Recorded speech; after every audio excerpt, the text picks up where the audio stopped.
On Saturday, more than 250,000 mourners gathered at the Vatican to bid farewell to Pope Francis, according to authorities.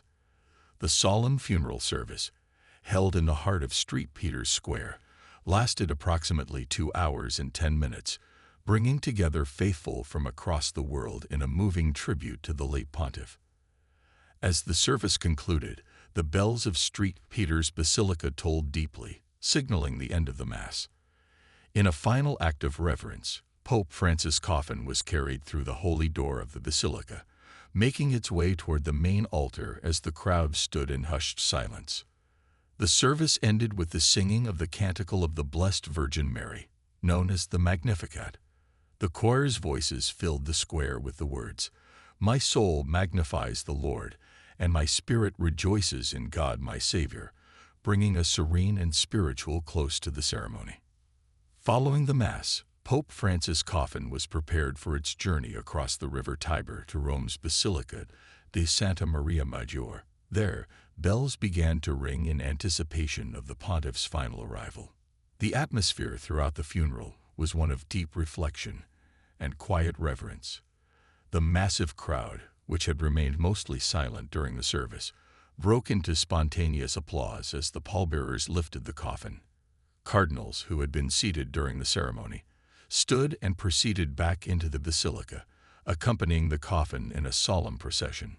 Among the sea of worshippers gathered in St. Peter's Square, there was a powerful sense of unity and compassion. Although people were packed shoulder to shoulder, they moved respectfully to allow others space to kneel in prayer.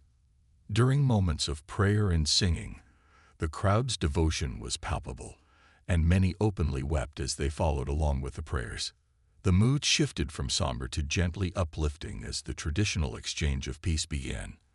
Worshippers turned to those beside them, offering handshakes and words of comfort, while priests approached the front barriers to offer communion. Despite the size of the gathering, many made room for others to step forward to receive communion, though not everyone was able to reach the front. Standing in Piazza Poxii, the diversity of the crowd was unmistakable. Voices speaking in at least 5 different languages could be heard, and flags from Argentina, Lebanon, Venezuela, and Bosnia and Herzegovina were waved in quiet tribute, a reflection of Pope Francis' enduring global influence and his message of compassion that resonated across continents. Even under the warm sun, both children and the elderly made the journey to pay their respects. Volunteers worked tirelessly to distribute water to those standing at the back of the square, with many worshippers lending a helping hand to ensure that everyone remained cared for. The farewell to Pope Francis was not just a religious ceremony, but a profound testament to the universal love, humility, and kindness he inspired throughout his life.